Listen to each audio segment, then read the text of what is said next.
ಲಕ್ಷ್ಮೀ ಗಂಡ ಎಷ್ಟೇ ಕೆಟ್ಟವನಾದ್ರೂ ಅವ್ರ ಗಂಡನ ಸ್ಥಾನಕ್ಕೆ ಬೇರೆ ಯಾರನ್ನೂ ತರಕ್ಕೆ ಅವಳ ಮನ್ಸು ಒಪ್ತಾ ಇಲ್ಲ. ಜೀವನ ಪೂರ್ತಿ ಅವ್ರ ನೆನಪಲ್ಲೇ ಒಂಟಿಯಾಗಿದ್ಬಿಡ್ತೀನಿ ಅಂತ ಹೇಳ್ತಾ ಇದ್ದಾರೆ. ಮತ್ತೆ ಮತ್ತೆ ಅದೇ ವಿಷಯ ಮಾತಾಡೋದ್ರಲ್ಲಿ ಯಾವ ಅರ್ಥನೂ ಇಲ್ಲ. ಹೋಗ್ಲಿ ಬಿಡು ಯಂಗ್ ಮ್ಯಾನ್, ನಿನ್ನಂಥ ಒಳ್ಳೆ ಹುಡುಗನಿಗೆ ಹೆಂಡತಿ ಆಗೋ ಅದೃಷ್ಟ ಅವಳು ಪಡೆದಿಲ್ಲ, ಬಿಟ್ಟಾಕು. ನೋಡು ಮರಿ, ಅದನ್ನೇ ಮನಸ್ಸಿಗೆ ಹಚ್ಕೊಂಡು ಕೊರಗಬೇಡ, ಮರ್ತು ಬಿಡು ಅವಳನ್ನ.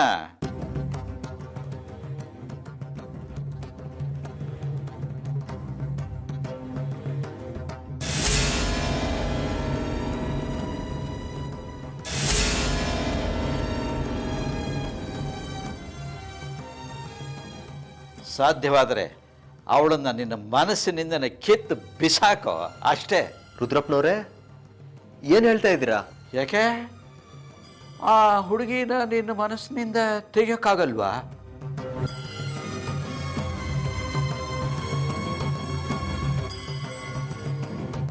ಓಹೋ, ತುಂಬ ಪ್ರೀತಿ ಮಾಡಿಬಿಟ್ಟಿದೆಯೋ? ನೋಡ, ಒಂದು ಸಲ ಅವಳು ನಿನ್ನ ಬೇಡ ಅಂದಮೇಲೆ ಅವಳ ನೆನಪು ನಿನ್ನ ಮನಸ್ಸಿನಲ್ಲಿ ಬರೋಕ್ಕೂಡ್ದು. ಅವಳು ಮುಖನೂ ನೀನು ನೋಡ್ಕೊಡ್ದು. ಅದಕ್ಕೋಸ್ಕರ ಒಂದು ಒಳ್ಳೆ ಐಡಿಯಾ ಮಾಡಿದ್ದೀನಿ.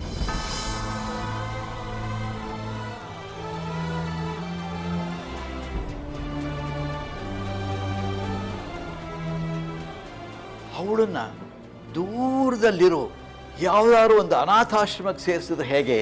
ಏನು, ಅನಾಥಾಶ್ರಮಕ್ಕ? ಹೌದು ಕಣಯ್ಯ. ಅವಳು ನಿನ್ನ ಎದುರಿಗೆ ಇದ್ದರೆ ನಿನ್ನ ಪ್ರೀತಿ ಜಾಸ್ತಿ ಆಗ್ತಾನೇ ಹೋಗುತ್ತೆ. ನಿನಗೆ ಅವಳನ್ನ ಮರೆಯೋಕ್ಕಾಗಲ್ಲ. ಪ್ರೀತಿ ಸಿಕ್ಕಲಿಲ್ಲ ಅಂತ ನೀನು ಕೊರಗಿ ಕೊರಗಿ ಕೃಷಿಯಾಗಿ ಹೋಗ್ತೀಯ ಕಣೋ. ಕೇಳು ನೋಡು, ನಾಳೆನೇ ಈ ವಿಷಯವಾಗಿ ನನ್ನ ಫ್ರೆಂಡ್ ಹತ್ರ ಮಾತಾಡ್ತೀನಿ. ಅವಳನ್ನು ಅನಾಥಾಶ್ರಮಕ್ಕೆ ಸೇರಿಸೋದಕ್ಕೆ ವ್ಯವಸ್ಥೆ ಏನೇನು ಬೇಕೋ ಅದು ನೀನು ಮಾಡ್ಕೊ ಅಷ್ಟೇ. ಆಯ್ತು ರುದ್ರಪ್ಪನವ್ರೆ, ಗುಡ್ ನೈಟ್.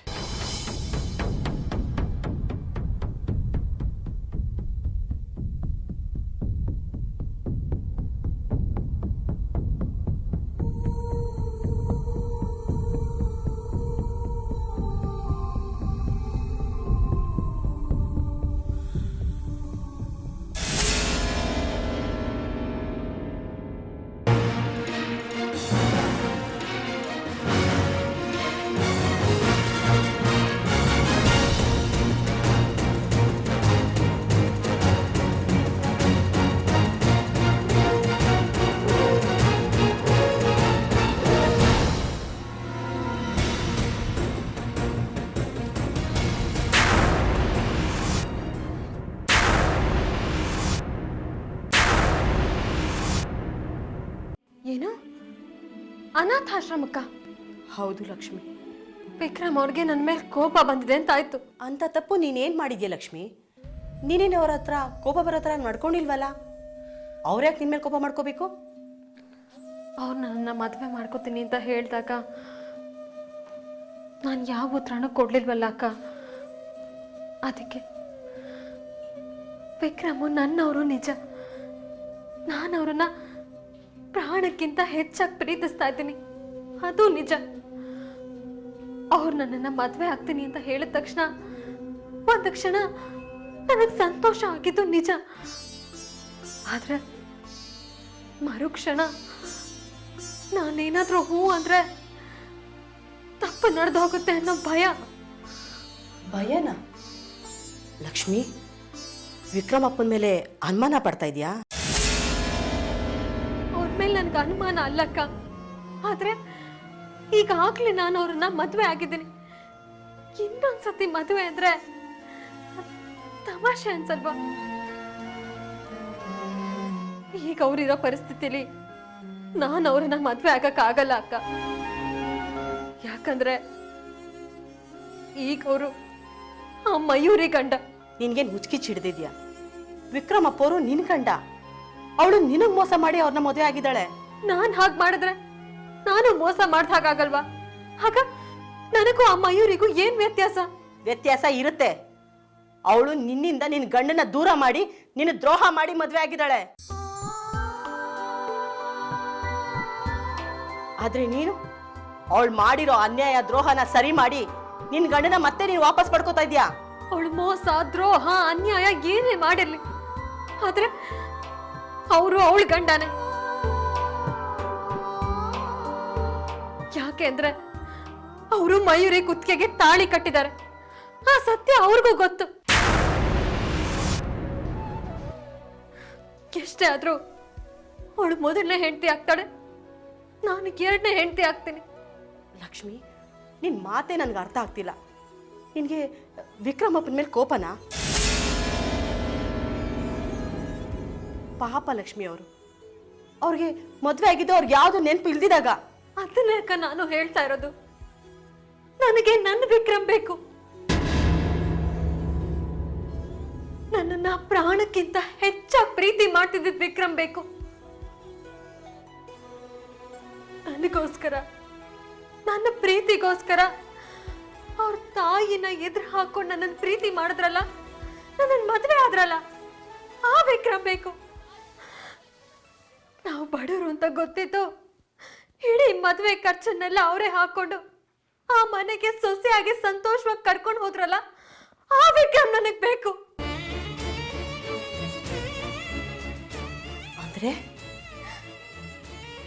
ಅಂದ್ರೆ ಅವ್ರಿಗೆ ಹಳೇದೆಲ್ಲ ನೆನ್ಪಾಗ್ಬೇಕು. ಅವ್ರಾಗ ಅವರೇ ಆ ಮಯೂರಿನ ಧಿಕ್ಕರಿಸ್ ಬರ್ಬೇಕು. ಆದ್ರೆ ನಾನು ಅನ್ಕೊಳ್ತಾ ಇರೋದೆಲ್ಲ ನಡೆಯುತ್ತೋ ಇಲ್ವೋ ಅನ್ನೋದೇ ನನ್ನ ಭಯ ಅಕ್ಕ. ನಡೆಯುತ್ತೆ, ಖಂಡಿತ ನಡೆಯುತ್ತೆ ಲಕ್ಷ್ಮಿ. ಆದ್ರೂ ನೀನು ಈ ಧೈರ್ಯ ತಾಳ್ಮೆ ಬೇರೆ ಯಾವ ಹೆಣ್ಗೂ ಇಲ್ಲ ಲಕ್ಷ್ಮಿ. ನಡೆದಿದ್ದೆಲ್ಲ ನಡೆದೋಯ್ತು. ಎರಡು ತುತ್ತು ಊಟ ಮಾಡು ಬಾಮ್ಮ. ನಂಗೆ ಬೇಡಕ್ಕ, ನಂಗೆ ಆಶ್ವಿಲ್ಲ. ನೋಡು ಲಕ್ಷ್ಮಿ, ನಿನಗೋಸ್ಕರ ಊಟ ಮಾಡ್ದಿದ್ರು ನೀನು ಹೊಟ್ಟೆಲಿರೋ ಮಗುಗೋಸ್ಕರನಾದ್ರೂ ಊಟ ಮಾಡಮ್ಮ. ನನಗಂತ ಈ ಭೂಮಿ ಮೇಲೆ ಬರೋದೇ ಬೇಡ ಅನ್ನಿಸ್ತಿದೆ ಅಕ್ಕ.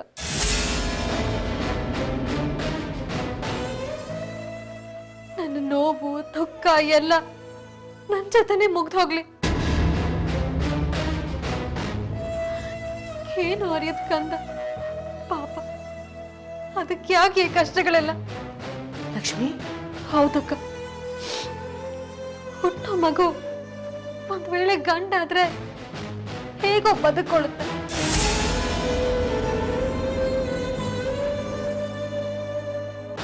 ಹೆಣ್ಣು ಮಗು ಆದ್ರೆ ನನ್ನ ತರಾನೇ ಅನಾಥೆ ಆಗ್ಬಿಡುತ್ತಲ್ಲ. ಛೇ, ನೀನ್ ಯಾಕಮ್ಮ ಅನಾಥೆ ಆಗ್ತೀಯಾ? ನಿನ್ಗೆಲ್ರೂ ಇದ್ದಾರೆ. ಯಾರು ನಿನ್ನ ನೋಡ್ಕೋತಾರೋ ಇಲ್ವೋ, ನಾನು ನಿನ್ನ ನೋಡ್ಕೋತೀನಿ ಲಕ್ಷ್ಮಿ. ನಾನು ಈ ಮನೆಗೆ ಬಂದಾಗ ನಾನು ಕೆಟ್ಟೋಳಾಗೇ ಇದ್ದೆ. ನಿನ್ನೂ ವಿಕ್ರಮಪ್ಪ ನೋಡಿದ್ಮೇಲೆ ನಾನು ಒಳ್ಳೆಯೊಳಗಿದ್ದು. ನೋಡು ಲಕ್ಷ್ಮಿ, ನನಗೆ ಬದುಕೋ ದಾರಿ ಗೊತ್ತಿದೆ. ಒಂದು ಬ್ಲೇಡ್ ಸಾಕು ನನಗೆ. ದಿನಕ್ಕೆ 1000 ರೂಪಾಯಿ ದುಡ್ಡು ಬಿಡ್ತೀನಿ. ಅದರಿಂದ ನಿನ್ನ ಸಾಕ್ತೀನಿ ಲಕ್ಷ್ಮಿ. ನೀನೇನು ಯೋಚನೆ ಮಾಡಬೇಡ. ನೋಡು, ಬಂದಿದ್ದ ಕೆಲಸನೇ ಮರ್ಬಿಟ್ಟೆ. ತಗೋ, ನಿನ್ನೋರು ಅಂತ ಯಾರಾದರೂ ನೀನು ನೆನಪಿದ್ರೆ ಅವ್ರು ಫೋನ್ ಮಾಡು.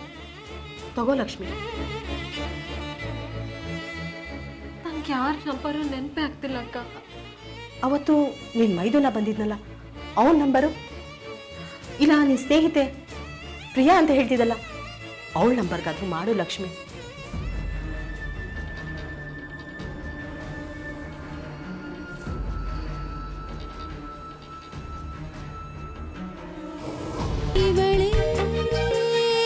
ಸರಸ್ವತಿ ಸರಸ್ವತಿ ಲಕ್ಷ್ಮೀ ಬಂದಿದ್ದ ಕೆಲಸನೇ ಮರ್ಬಿಟ್ಟೆ. ತಗೋ, ನಿನ್ನೋರು ಅಂತ ಯಾರಾದರೂ ನೀನು ನೆನಪಿದ್ರೆ ಅವ್ರು ಫೋನ್ ಮಾಡು. ತಗೋ ಲಕ್ಷ್ಮಿ. ನನ್ಗೆ ಯಾರ ನಂಬರು ನೆನಪೇ ಆಗ್ತಿಲ್ಲ ಅಕ್ಕ. ಅವತ್ತು ನೀನು ಮೈದುನ ಬಂದಿದ್ನಲ್ಲ, ಅವನ ನಂಬರು ಇಲ್ಲ, ನಿನ್ನ ಸ್ನೇಹಿತೆ ಪ್ರಿಯಾ ಅಂತ ಹೇಳ್ತಿದ್ದಲ್ಲ, ಅವಳ ನಂಬರ್ಗಾದ್ರೂ ಮಾಡು ಲಕ್ಷ್ಮಿ.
ಕೆಂಚಿ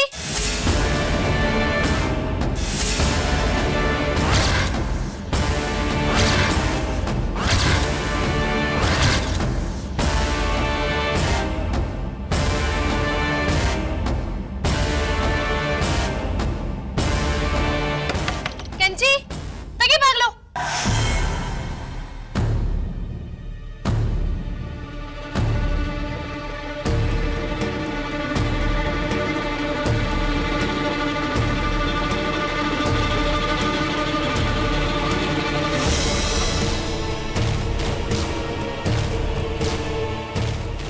ಏನು ಇಬ್ರು ತುಂಬಾ ಸೀಕ್ರೆಟ್ ಆಗಿ ಮಾತಾಡ್ತಿರೋ ತರ ಇದೆ. ಅಂತದ್ ಏನು? ಏ ಕೆಂಚಿ, ಏನೇ ಮಾತಾಡ್ತಾ ಇದ್ರಿ? ಅಮ್ಮ, ಅದು ಅದು ನಾನ್ ಹೇಳ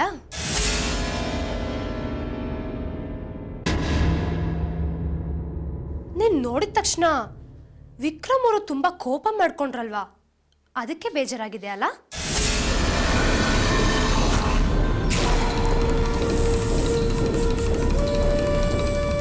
ಇನ್ ಮುಂದೆ ನನ್ ಮುಂದೆ ಬರ್ಬೇಡ, ಕಾಫಿ ತಿಂಡಿ ಏನು ಮಾಡ್ಕೊಡ್ಬೇಡ ಅಂತ ಹೇಳಿದ್ರಲ್ವಾ, ಅದಕ್ಕೆ ನಿನ್ ಮನ್ಸಿಗೆ ಬೇಜಾರಾಗಿದೆ. ಅದನ್ನ ಇವಳ ಹತ್ರ ಹೇಳ್ಕೊಂಡಿದ್ಯಾ ಅಷ್ಟೇ ತಾನೇ? ಏನ್ ಹೇಳಿದ್ಲು ಆ ಕೆಂಚಿ? ಅವಳ ಹತ್ರ ನೀನ್ ಏನೇ ಹೇಳ್ಕೊಂಡ್ರು ನಿನ್ ಹಣೆ ಬರ ಬದಲಾಗಲ್ಲ. ಇದಕ್ಕಿಂತ ದೊಡ್ಡ ಶಿಕ್ಷೆ ಬೇಕಾ ನಿನ್ಗೆ?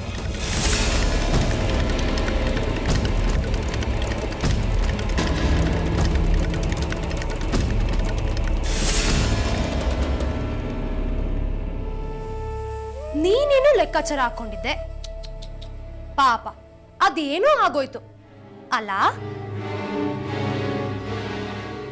ಇನ್ನು ಮುಂದೆ ನೀನ್ ಈ ಮನೆಯಲ್ಲಿ ಹೀಗೆ ಬಿದ್ದಿರ್ಬೇಕು.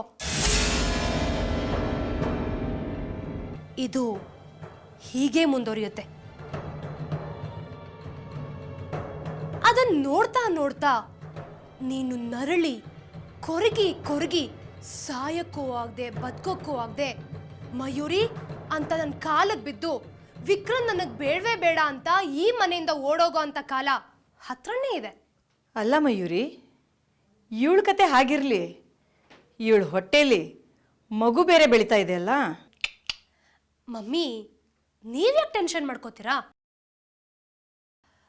ಆ ಮಗು ಭೂಮಿಗೆ ಬಂದ್ರೆ ತಾನೆ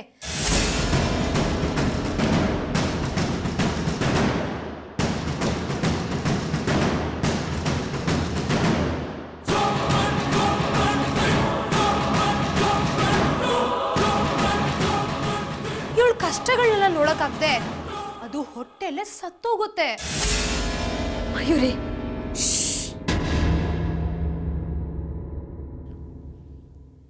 ಎಷ್ಟೇ ಧೈರ್ಯ, ಮಯೂರಿ ಅಂತ ನನ್ನ ಹೆಸರಿಟ್ಟೆ ಕರಿತೀಯ? ಸಾಯೋ ತನಕ ನೀನ್ ಈ ಮನೆ ಕೆಲಸದೋಳೆ. ಒಂದ್ ವೇಳೆ ನನ್ ಟಾರ್ಚರ್ ತಡ್ಕೊಳಕ್ಕಾಗ್ದೆ ನೀನ್ ಈ ಮನೆಯಿಂದ ಹೊಡೋದೆ ಅಥವಾ ಗೊಡುಕಂದೆ ಅಂತ ಇಟ್ಕೋ, ನಿನ್ ಸ್ಥಾನಕ್ಕೆ ಬರೋರು ಯಾರು ಗೊತ್ತಾ? ಇವಳೇ ಸರಸ್ವತಿ ಸರಸ್ವತಿ ಲಕ್ಷ್ಮೀ ಪ್ರಿಯೆ. ಸಾಯೋ ತನಕ ನೀನ್ ಈ ಮನೆ ಕೆಲಸದೋಳೆ. ಒಂದ್ ವೇಳೆ ನನ್ ಟಾರ್ಚರ್ ತಡ್ಕೊಳಕ್ಕಾಗ್ದೆ ನೀನ್ ಈ ಮನೆಯಿಂದ ಹೊಡೋದೆ ಅಥವಾ ಗೊಡುಕಂದೆ ಅಂತ ಇಟ್ಕೋ, ನಿನ್ ಸ್ಥಾನಕ್ಕೆ ಬರೋರು ಯಾರು ಗೊತ್ತಾ? ಯಾರೇ? ಇನ್ಯಾರು? ಇವ್ರತ್ತೆ ಸರಸ್ವತಿ.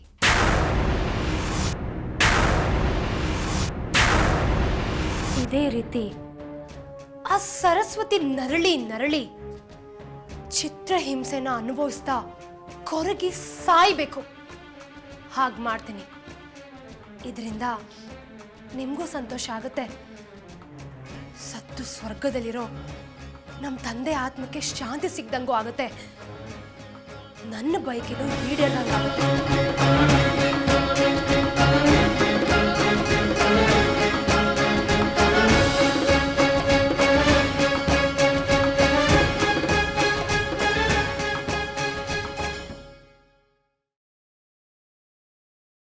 ಕೆಂಚಿ ಬಾರ ಇಲ್ಲಿ. ಬಂದೆಮ್ಮ.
ಏನು ಮಾಡೋದು? ಹೇಗಾದರೂ ಮಾಡಿ ಲಕ್ಷ್ಮಿನ ಮನೆಯಿಂದ ಕರ್ಕೊಂಬಂದು ಯಾವುದಾದ್ರೂ ಒಂದು ಒಳ್ಳೆ ಆಶ್ರಮಕ್ಕೆ ಸೇರಿಸ್ಬೇಕು. ಆದ್ದರಿಂದ ಇವತ್ತೇ ಯಾವುದಾದ್ರು ಒಂದು ಆಶ್ರಮ ಕಂಡು ಹಿಡಿಲೇಬೇಕು. ಹಾಂ,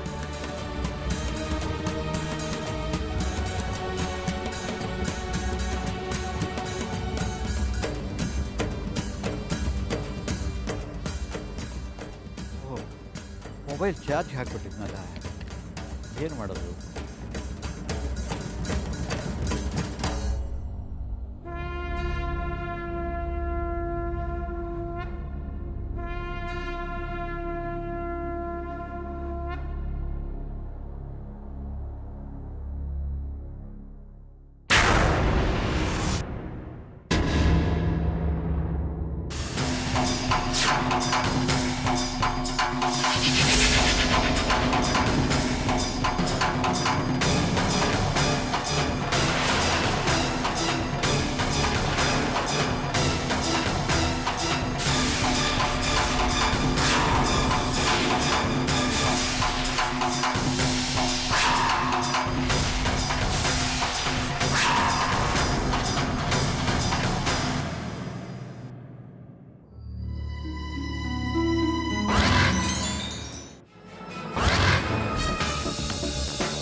ಹಾಗಾದರೆ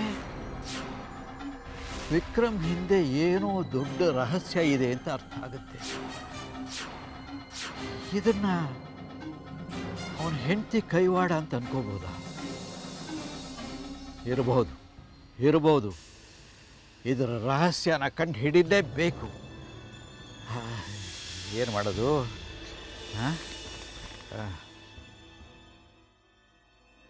ಈ ಕೊಟ್ಟಿರೋ ನಂಬರಿಗೆ ಫೋನ್ ಮಾಡಿದ್ರೆ ವಿಷಯ ಗೊತ್ತಾಗುತ್ತೆ. ಆದರೆ ಫೋನ್ ಮಾಡೋದು ಹೇಗೆ?